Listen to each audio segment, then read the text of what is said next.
this is all that. Krump Knights, yeah. Krump Knights, yeah. Krump Knights.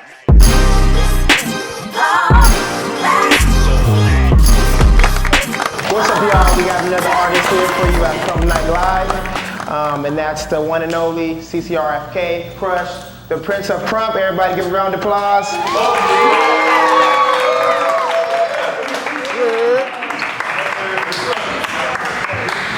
Yeah. What's up, big dog? Straight from Vegas. You know? Man. What's going on, man? Not much, man. So we want to, I'm pretty sure the Krump world would definitely appreciate some great words from the great Crush. Just wanted to see, you know, definitely, I don't think everybody knows, but most of us that was around for it do, how you came in the game and, you know what I'm saying? Yeah, what keeps you in it? I got in the game, sheesh. It was a long time ago. I can't give you the exact year. But it was like still clowning going on at the time. So I was around since the clowning days, and I kind of transitioned over to Krump.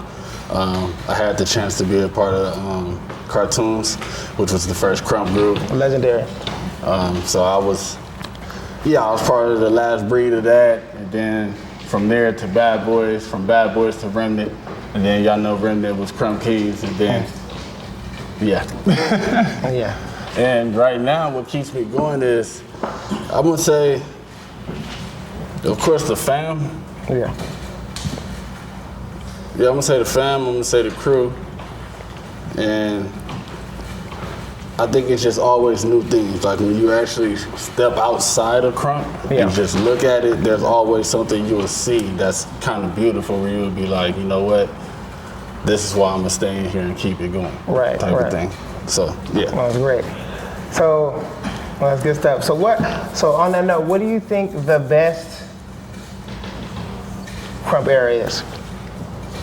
You've been in the majority of all of them. So what do you think the best Krump era is? Oh, man. We had this debate behind closed doors, just so y'all know. Oh, man. Do you remember what you said last time? I don't.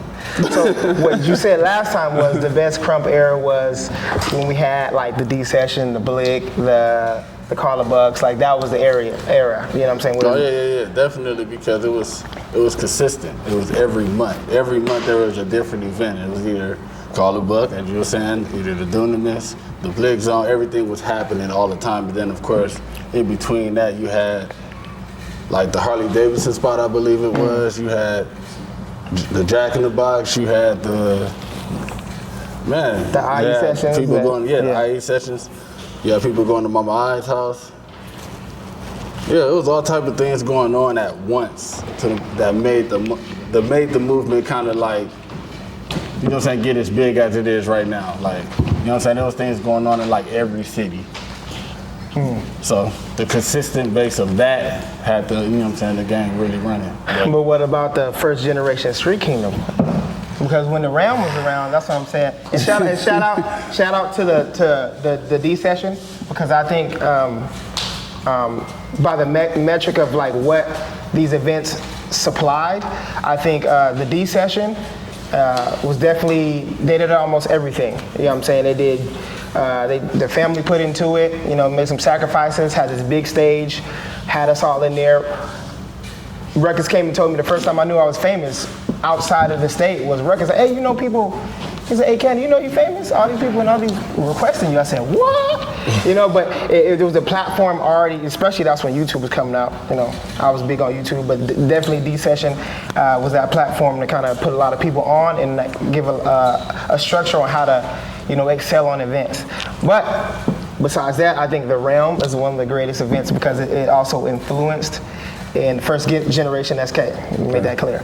It kind of influenced around the world, you know what I'm saying? So people came down here, learned what it was, had that experience, brought us out, brought certain people out certain places, and then we built SK there, and then it became what we had here all over the world.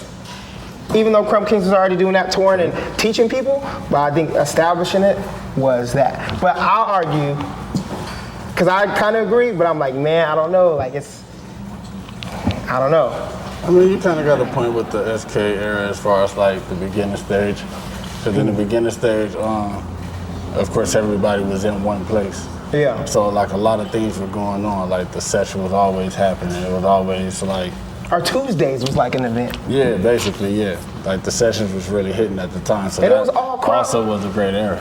There was nothing else. We didn't need and I don't knock it, but we didn't need an all styles this and a collab. It was popping with all Krump. Yeah. What? See, and that's why it's kind of hard to really choose like one. Yeah, but so that just tells you there's a lot of gray eras in Krump. And unfortunately, some people weren't in those eras that's dancing now, but hopefully, you know, they're able to create that experience. Yeah, because I can't front. I had a good era in the Impact days too when it was Impact birthday SK. So Yeah. I can't front. Like it was crazy. But Taking them boys out. It was also times where I had, you know what I'm saying, some good times. So and the crazy thing about that, and this is the thing about honesty too, because I know a couple of these talks that's consistently mentioned. I know when it especially was Impact versus SK. And to be honest, we were kind of still SK. Everybody else left, but we're not going to get into that. But what is it? We were honest about when we won and lost. You know what I'm saying? Even with each other. Like if we disagree, we got to battle again. But it was okay to be like, nigga, you know you lost, or nah, y'all know you didn't. And then we debate and then we battle again. I think that was amazing. It made it fun. Right. But I think now.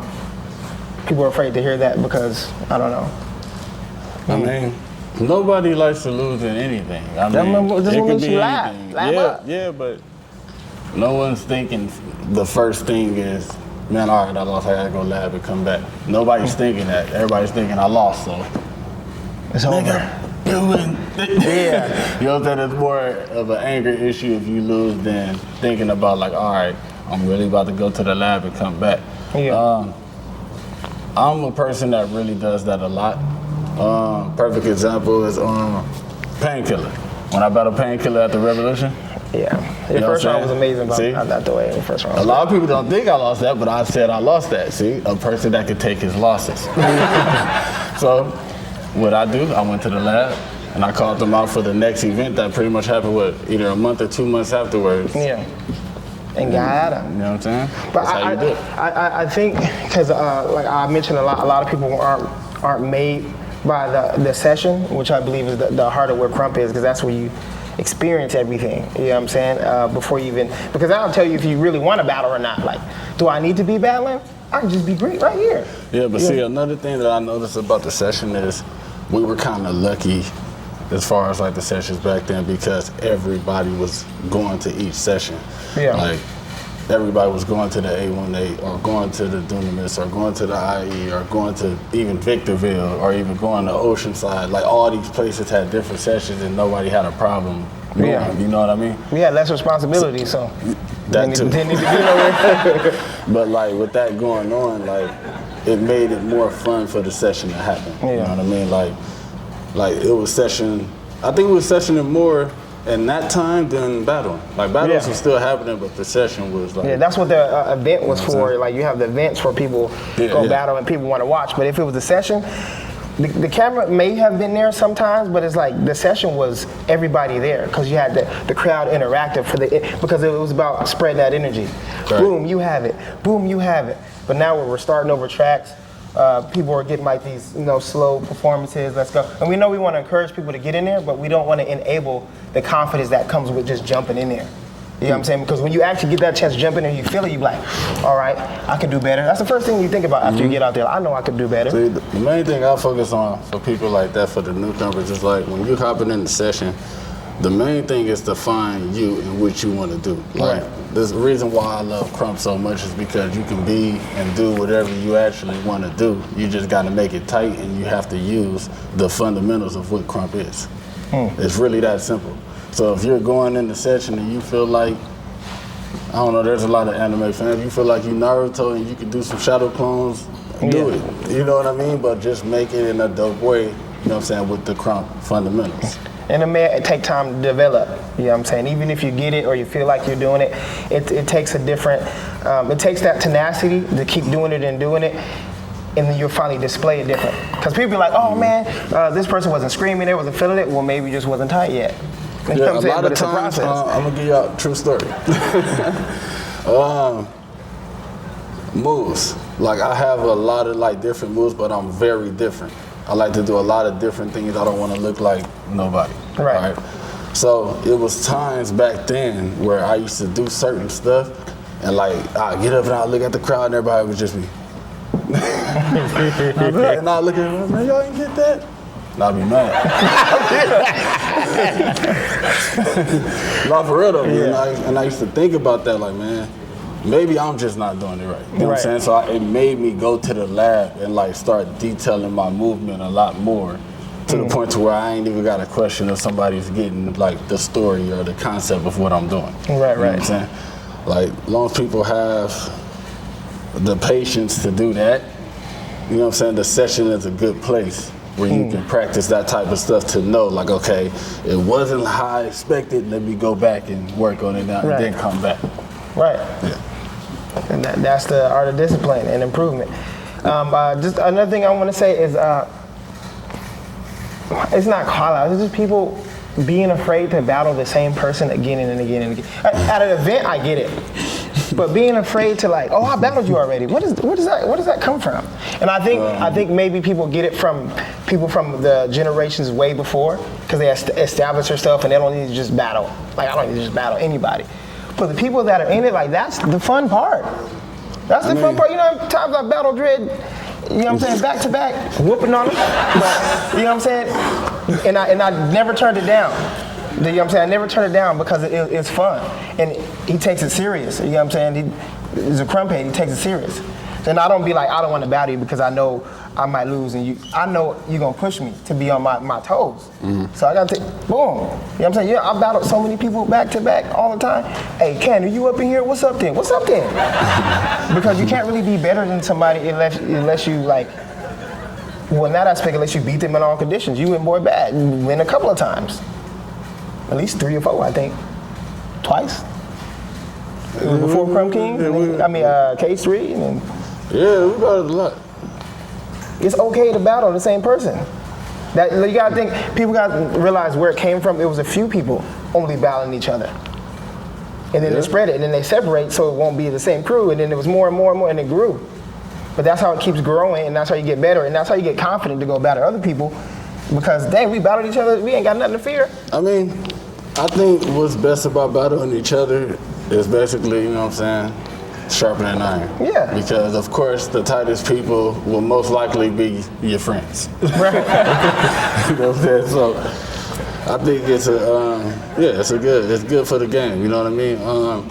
It's a mindset thing. It's the fact that people gotta change their mindsets of, oh, I lost this battle, so it gives, you know what I'm saying? They feel like they kind of like, it's out the game when they lose a battle, if that makes sense. Yeah, they take it a little too personal. Yeah, basically.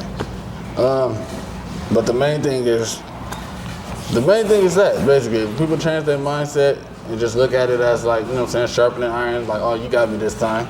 And if you want to come back 2 days later, you know what I'm saying, that person should accept you around. There shouldn't be no, oh, they already, no.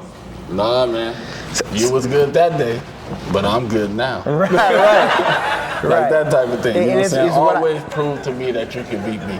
It's what I witnessed, and there's no diss to nobody. If they take it personal, oh well, get over yourself. So I witnessed, you were all seeing Crush versus Rapture at the pool, you get what I'm saying? But I was there to witness when them tables turned.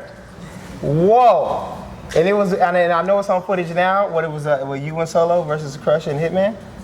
Rapture and Hitman?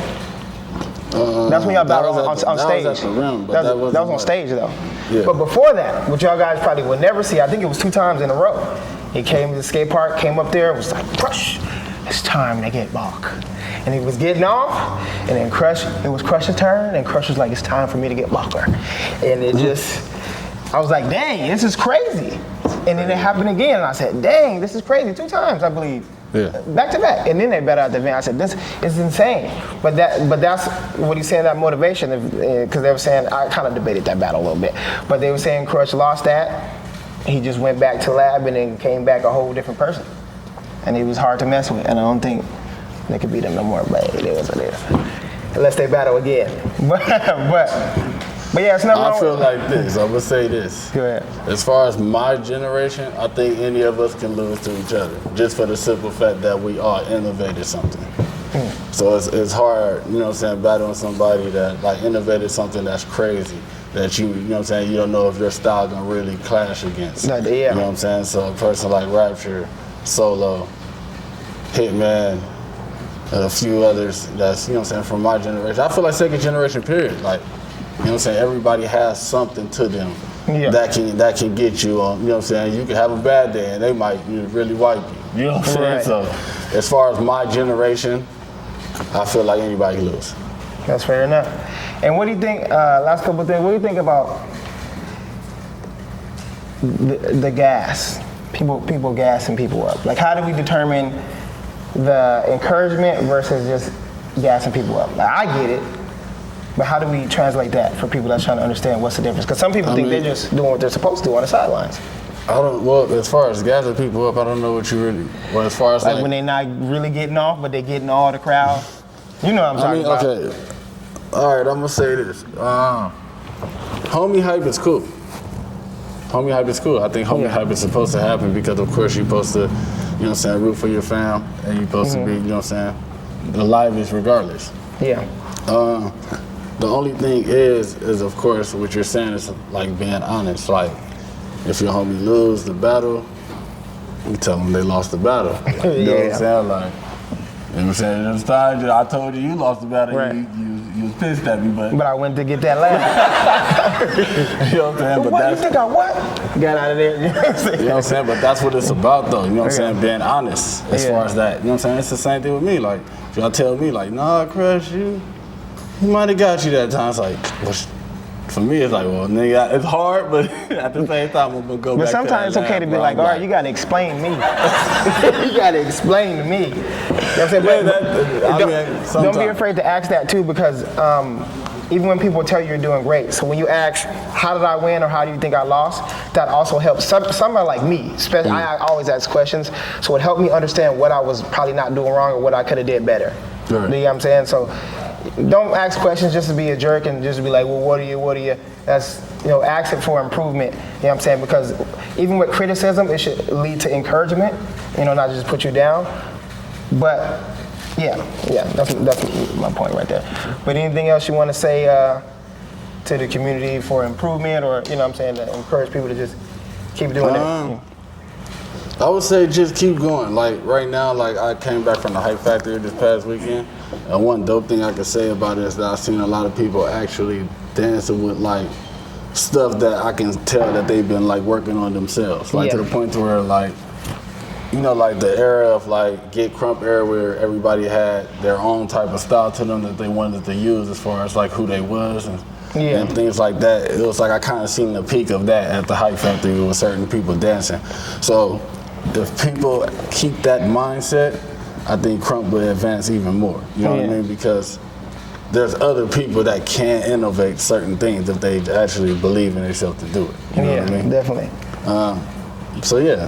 Any advice on like how people are throwing these events on how to improve, just encouragement? There's a lot been going on. You know, I've seen some people trying to experiment with camera work. It's a little insane, but you know. I mean, everything's gonna take an improvement, man. Like as far as if you showing up to an event, everybody have a haircut. Everybody have a haircut. This is an event. Don't be showing up. I'll be pissed. Everybody show up to my event with no haircut. You know what I'm saying? Like a big event. You know what I'm saying? I'm not talking about you right now. You look crunk. You know what I'm saying? I'm talking about you. This not a, you know what I'm saying? But if you're going out to an event, you know what I'm saying? Show some love to somebody's event and come more presentable. Conduct yourself like it's important, because that actually helps the host that is doing it, and the host needs to look good too. But that actually helps the host, like, you know, do more for the people because they're showing in some fashion that they take it serious. Basically, look at yourself as the artist you know what I'm saying, assume yourself to be, basically. Like if you're an artist, as far as like your character and how you know what I'm saying, do things, it's the same thing as far as like how we look at a Lil Wayne or we look at Chris Brown or we look at, you know what I'm saying, everybody have a certain thing to them that creates like the fans. Does that make sense? You know what I mean? Everybody in Krump, I feel like, has the same exact thing. Like if you compare, like, you know what I'm saying, hip hop and Krump, it's the same kind of thing. You know what I'm saying? Sorry, this last one.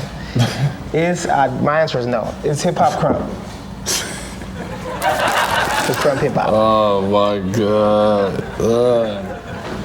I think people say that, and I had this talk recently with HB. I think people say that because they weren't there for the fights, for Krump to be accepted.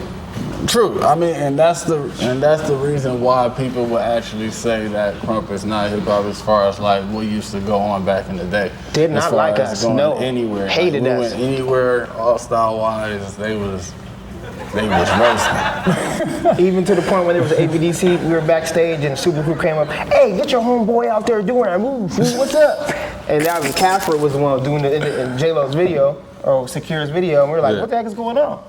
And they didn't accept us. We hosted the West Was One. I mean, hey. And they didn't like us. We fought there. Yeah, but that's what I'm saying. Like, but that's the only reason why most people would try to say it's not. And then you got certain people that would say it is because of how, you know what I'm saying, a lot of us came up. A lot of us came up in a hip hop type of way. Like, of course. You know what I'm saying, as far as like the stories, everything. I'm pretty sure a lot of people in Krump, you know what I'm saying, was in the gang life or, you know what I'm saying, all that type of stuff. Like, but gang culture, would you say gang culture influences? No, I wouldn't say that. Krump, but gang culture influences hip hop. I mean, yeah, but that's what I'm saying though. Like, it's similarities. It's so many similarities. That's why you say you but can, just because it's common, you it's not have the the same. people that's gonna say it is, and you have the people that's gonna say it's But not. what you say it is. Hey man, because what you say matters because you do come from a different generation. Yeah, but I'm not in this argument because the only reason why I'm not trying to be in an argument like that is because I can see both points. This is what me and what Ryan said about being accountable. Hey man, I see both points. You know what I'm saying? That's but what can you give? Because people want established guidance. So to know kind of matters. Like I would say this, like, you know, there's been this debacle about who created, like who's this and that. That's cool, but what we established that I've seen, we all know they were before us. So you get your respect. We have somebody that did more groundwork than anybody else, and they blame that person for them not being there, putting that groundwork. Get over yourselves. But we could say we all respect everybody before us. So you know what I'm saying? But so that's kind of a guideline to understand, like, okay, we know what to do with that. Well, regardless of what you say, we respect you. You're before my time. You're that OG of the whole game, respect. But what guideline can we give? Like, okay, we understand that you think Krump is hip hop because it's similar, because disco technically would be the mothered in hip hop because they were the world culture before anything else. I also learned that on 50 Years of Hip Hop. I was watching the podcast, so if you want to, go check. But because everything was happening was they was running the game, the dance style around the world, they had everything. And then it broke off, but it's not considered the same thing. We got funk, EDM, house, like all that stuff. Right. So it's different, but of course it influences. Yeah, but I see both sides, okay?